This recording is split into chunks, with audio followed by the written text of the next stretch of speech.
Hello welcome to Well Played Sports two. Mohun Bagan के fans इस समय धर्म संकट में फंसे हुए हैं। धर्म संकट में वो इसलिए फंसे हुए हैं क्योंकि दिमी पेट्राटॉस जो कि भाई उनके दिमी गॉड है, जो कि एक तरीके से भगवान बन चुके हैं इस समय मोहन बागान के फैंस के बीच, वो आपकी परफॉर्मेंस बहुत खराब दे रहे हैं। और अब ये बातें आ रही है कि दिमी गॉड को रिलीज करना चाहिए, अपने गॉड को रिलीज करना चाहिए अपने टीम से। और ये चीज़ देखा जाए तो बहुत ही खराब लगेगा कई फैन्स को, क्योंकि कई फैन्स दिमी पेट्राटॉस से इमोशनली बहुत ज़्यादा अटैच्ड हैं। और वही होंगे भी, क्योंकि वैसी वो परफॉर्मेंस दी है, उसके बाद से फील्ड के बाहर भी वो जैसे फैन्स के साथ जुड़ के रहते हैं, तो इमोशनल अटैचमेंट बनना तो भाई नॉर्मल सी बात है। तो आज हम लोग इसी के बारे में बात करेंगे कि भाई क्या दिमी पेट्राटॉस को रिलीज़ करना चाहिए या फिर नहीं रिलीज़ करना चाहिए, और क्या-क्या फैक्टर्स हैं भाई जिसकी वजह से दिमी पेट्राटॉस की जो परफॉर्मेंस है, वो इतनी तेज़ी से ड्रॉप हुई है। आप कह सकते हो इंजरी वगैरह है, वो सब आप बोल सकते हो, लेकिन एक और फैक्टर है जिसके ऊपर आपका नज़र नहीं गया है, लेकिन मेरा गया है। तो आज हम लोग उसी के बारे में बात करेंगे। तो वीडियो शुरू करने से पहले अगर ये वीडियो आपको पसंद आए तो इसे लाइक ज़रूर करिएगा और चैनल को सब्सक्राइब करना ना भूलें। तो सबसे पहले पेट्राटॉस की आईएसएल में परफॉर्मेंस को देख लिया जाए। तो पेट्राटॉस सबसे पहले कब आए? सबसे पहले आए जुआन फर्नांडो के under as a centre forward बन के। लोन सेंटर फॉरवर्ड थे, उनके अलावा कोई सेंटर फॉरवर्ड नहीं था उनकी टीम में। और वो आए थे आपके 2022-23 सीजन में, और उस सीजन आईएसएल में देखा जाए तो 12 गोल मारे, 7 असिस्ट दिए 23 मैचेस में 19 गोल कंट्रीब्यूशन बहुत अच्छा था। दूसरे सीजन भाई जुआन फर्नांडो और हबास 2 कोचेस के अंडर वो खेले, जिसमें देखा जाए तो दूसरे सीजन वो 23 मैचेस में 10 गोल मारे और 7 असिस्ट दिए। 17 गोल कंट्रीब्यूशन, थोड़ा-सा ड्रॉप था उस सीजन। आप कह सकते हो कि जुआन फर्नांडो का वो सीजन बहुत खराब गया था, इसीलिए ड्रॉप आया होगा। तो थोड़ा-सा ड्रॉप आया था, ज़्यादा ड्रॉप नहीं आया था। इस सीजन अगर देखा है मोलिना के अंडर 16 मैचेस में अभी तक आईएसएल में सिर्फ 2 गोल मारे हैं और 3 असिस्ट दिए हैं। तो देखा जाए तो परफॉर्मेंस हद से ज़्यादा ड्रॉप हो गई है। और इसकी वजह भी है भाई। पहली वजह तो ये है कि भाई वो इंजर्ड हुए हैं, टीम में लगातार वो खेल नहीं रहे हैं, कभी वो बाहर बैठे रह रहे हैं, कभी वो आपके एज ए सब्स्टिट्यूट आ रहे हैं, कभी वो स्टार्ट कर रहे हैं।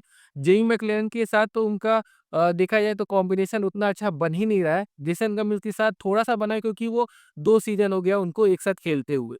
तो कई फैक्टर्स हैं ये, जिसकी वजह से पेट्राटॉस की परफॉर्मेंस ड्रॉप हुई है। लेकिन एक फैक्टर और है भाई, जिसकी वजह से पेट्राटॉस की परफॉर्मेंस ड्रॉप हुई।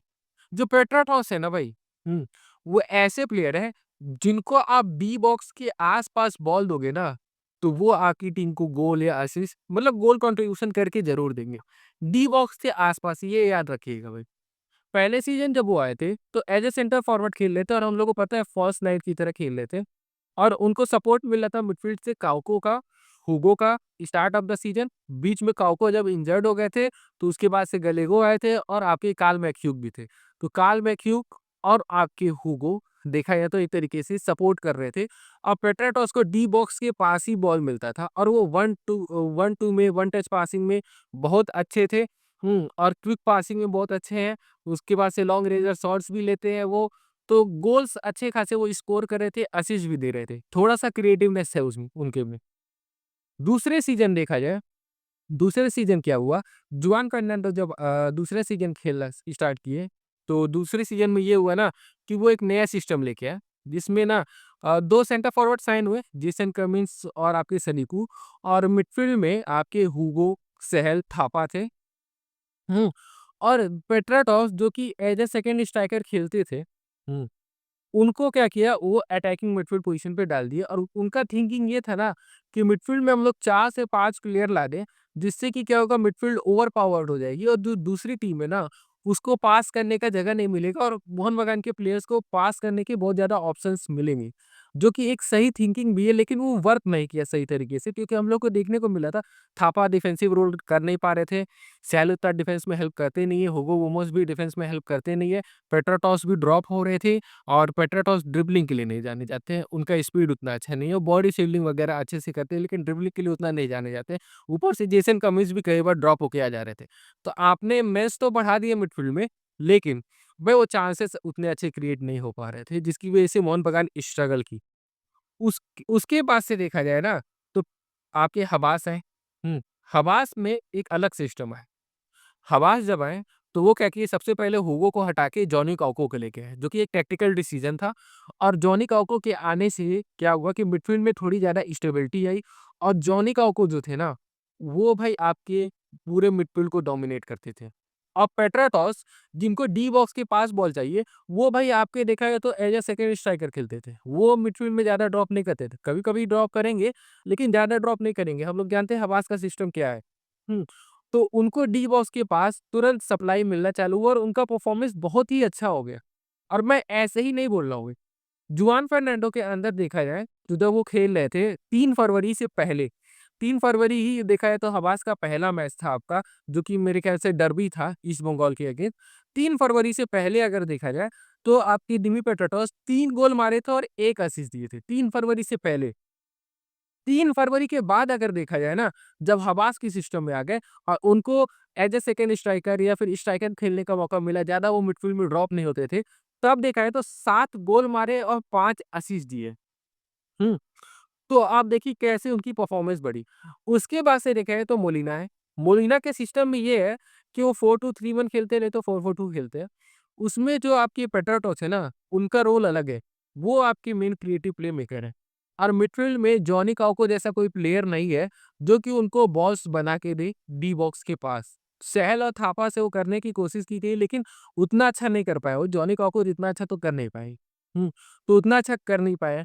ऊपर से डी पेटाटॉस आपके इंजर्ड भी रहे हैं। ऊपर से वो टीम में लगातार खेले भी नहीं है। तो ये सभी फैक्टर एक साथ मिल गए, जिसकी वजह से देखा जाए तो डी पेटाटॉस की परफॉर्मेंस बहुत ही खराब हो गई है अचानक।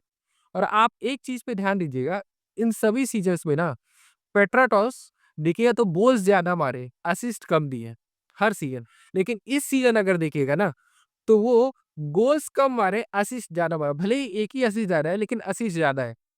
वो डी बॉक्स के पास वाला जो काम है ना, वो उनको इस सीज़न उतना करने का मौका नहीं मिल रहा है। दूसरा कॉम्बिनेशन नहीं बैठ रहा है जेई मैकलेरन से, जो कि वो अलग प्रॉब्लम है। तो इस सिस्टम में देखा जाए तो पेट्राटॉस फिट नहीं हो रहा है। उनको चाहिए मिडफील्ड में एक प्लेयर, जो कि भाई देखा जाए तो उनके लिए चांसेस क्रिएट करे, की पासेस दे और उसके बाद से भाई वो अपना जादू दिखाएँगे, जो कि हम लोग देख चुके हैं मोहन बगान के अंदर। तो अब करना क्या है? तो देखिए, अब एक प्लेयर के ऊपर तो मुझे नहीं लगता है कि पूरी टीम चेंज की जाएगी। हुँ। तो मुझे लगता है कि सबसे ईज़ी काम होगा पेट्राटॉस को रिलीज़ कर देना, अगर बचे हुए मैचेस में पेट्राटॉस अच्छी परफॉर्मेंस नहीं देते हैं। टैक्टिकली डिसीजन लीजिए, इमोशनली नहीं लीजिए। लेकिन फिर भी अगर मैनेजमेंट चाहती है कि पेट्राटॉस को रखना, तो वो ये कर सकती है कि ग्रेग की जगह पे एक ऐसा प्लेयर लाए ना, जो कि सेंटर मिडफील्ड और अटैकिंग मिडफील्ड दोनों पोज़ीशन पे खेल सकते हैं, जैसे जॉनी काउको है। तो उससे क्या होगा कि वो अपूया के साथ डबल पिवट में खेल लेगा और पेट्राटॉस आपके अटैकिंग मिडफील्ड या सेकंड स्ट्राइकर खेलेंगे और उनको बॉल्स मिलना चालू हो जाएँगे, उनकी परफॉर्मेंस अच्छी हो सकती है अच्छी। हाँ, लेकिन इससे प्रॉब्लम जानते क्या बढ़ेगा? आपके सहल, थापा, टांगरी, अभिषेक इन सभी को आप कहाँ अकोमोडेट करिएगा? क्योंकि देखिए फॉरेन मिडफील्डर लाएँगे, वो लगभग 80-90% मैचेस खेलेगा। हुँ, अपूया हम लोग जैसे खेल रहे हैं, जितनी उनकी फ़िटनेस है, मुझे लगता है कि वो तो चाहे तो 100% मैचेस खेल सकते हैं। तो आप बाकी सब प्लेयर्स को जगह कहाँ दोगे? उससे क्या होगा ना, टीम के ड्रेसिंग रूम में थोड़ा-सा माहौल खराब होगा। तो वो चीज़ थोड़ा-सा प्रॉब्लमैटिक होगा। इसके अलावा अगर पेट्राटॉस को रिलीज़ कर दिया जाएगा, तब देखिए बहुत से ऑप्शन खुल जाते हैं, क्योंकि देखिए फॉरवर्ड्स ज़्यादा है मोहन बगान के पास। तो जेमी मैकलेलन को तो लगता नहीं मुझे कि रिलीज़ किया जाएगा। उनके अभी अच्छा खासा देखा जाए तो कॉन्ट्रैक्ट है। उसके साथ-साथ भाई उनको अगर सप्लाई मिलेगी तो मुझे लगता है अभी भी वो स्कोर करेंगे। जब तक ग्रेग का फॉर्म अच्छा चल रहा था, ग्रेग उनको सप्लाई दे रहे थे। आप देखे होंगे गोल्स आ रहे थे उनके। जैसे ही ग्रेग गायब हुए हैं, तैसे ही उनके गोल्स आना बहुत ही कम हो गया और एक तरीके से बंद जैसे हो गए। उनको सप्लाई चाहिए अब। हुँ, तो वो एक रीज़न है जिसकी वज़ह से उनका गोल नहीं आ रहा है। जेसन कमिंस की परफ़ॉर्मेंस हम लोग को देखने को मिली इस सीज़न, जितना भी उनको गेम टाइम मिला है, उसके हिसाब से बहुत ही अच्छी रही है। तो जेसन कमिंस को तो मुझे लगता नहीं कि निकाला जाएगा। तो बचे पेट्राटोस, अगर उनको हटा दिया गया, तो मोहन बागान कर क्या सकती है? मोहन बागान ये कर सकती है ना कि एक ऐसा प्लेयर साइन कर सकती है जो अटैकिंग मिडफ़ील्ड और विंग पोज़ीशन दोनों पे खेले। जैसे कि एडू गार्सिया एक आपके प्लेयर है। उसके अलावा देखा जाए तो एक बारी सटीक का एक याद करिए, समर ऐसा विंडो में रूमर आया था, बारी सटीक, उसी टाइप के प्लेयर है। ऐसे प्लेयर हैं जो कि as a right wing, left wing, attacking midfield तीनों पोज़ीशन खेल सकते हैं। बारिश सटीक वैसे प्लेयर हैं। तो ऐसे प्लेयर साइन कर लें यहाँ पे मोहन बगान। दूसरा ग्रेग मुझे नहीं लगता है कि उसको रिटेन करने वाली है मोहन बगान उनको, क्योंकि वो इंजर्ड इतने ज़्यादा रह रहे हैं और मोहन बगान नहीं चाहेगी कि एक इंजर्ड प्लेयर को वो रखे। तो एक ऐसा प्लेयर साइन कर सकती है वो, जो कि जॉनी कॉको टाइप का हो, जो अटैकिंग मिडफील्ड, सेंटर मिडफील्ड दोनों पोज़ीशन पे खेल सकता हो। हुँ, जैसे कि पिछले सीज़न मुझे याद आ रहा है कि एक प्लेयर का रूमर आया था डेविड डेल पोज़ो का, उसकी साइनिंग नहीं हो पाई थी, उसके बाद से ही ग्रे की साइनिंग हुई। तो वैसा प्लेयर कोई साइन कर सकती है। तो इससे क्या होगा ना फिर मोहन बगान के पास फ्लेक्सिबिलिटी बढ़ जाएगी। 4-3-3 खेल सकती है, वो जो फॉरवर्ड प्लेयर आप लाओगे जो विंग पोज़ीशन पे खेल सकता है, वो फॉरवर्ड पोज़ीशन पे एक विंगर बन सकता है। और चूँकि आप एक इंडियन सेंटर बैक ला दोगे समर ट्रांसफर विंडो में तो वहाँ से फॉरवर्ड प्लेयर का जगह खाली हो जाएगा तो आप फॉरवर्ड में एक एक्स्ट्रा प्लेयर डाल सकते हो। और मिडफ़ील्ड में 4-3-3 फॉर्मेशन में अपूया के साथ आपके थापा या सहल और उसके साथ फॉरेन मिडफ़ील्डर खेल सकता है। अगर 4-2-3-1 खेलना है, तो फिर 4-2-3-1 में या तो मिड आपका सेंटर मिडफ़ील्डर जो है उसको अटैकिंग मिडफ़ील्ड पे डाल दीजिए या फिर जो आपका विंगर है उसको अटैकिंग मिडफ़ील्ड पे डाल दीजिए। तो एक तरीके से देखा जाए ना, तो बहुत से कॉम्बिनेशन बनना चालू हो जाएँगे। वो एक चीज़ फँसा हुआ है, पेट्राटॉस की परफ़ॉर्मेंस अच्छी नहीं हो रही है, इस वजह से और पेट्राटॉस ज़्यादा विंग पोज़ीशन पे खेलते नहीं हैं, ना ही जेसन कमिंस खेलते हैं विंग एज़ अ विंगर ज़्यादा। तो वो चीज़ देखा जाए तो फँसा हुआ है। तो मुझे तो लगता है कि हो सकता है कि अगर पेट्राटॉस की परफ़ॉर्मेंस अच्छी ना हो, तो मुझे लगता है कि अब उनको रिलीज़ कर देना चाहिए, टैक्टिकली डिसीज़न लेके। आपको क्या लगता है? हम लोग को कमेंट करके ज़रूर बताइएगा और अगर ये वीडियो आपको पसंद आया हो तो इसे लाइक ज़रूर करिएगा और चैनल को सब्सक्राइब करना ना भूलिए।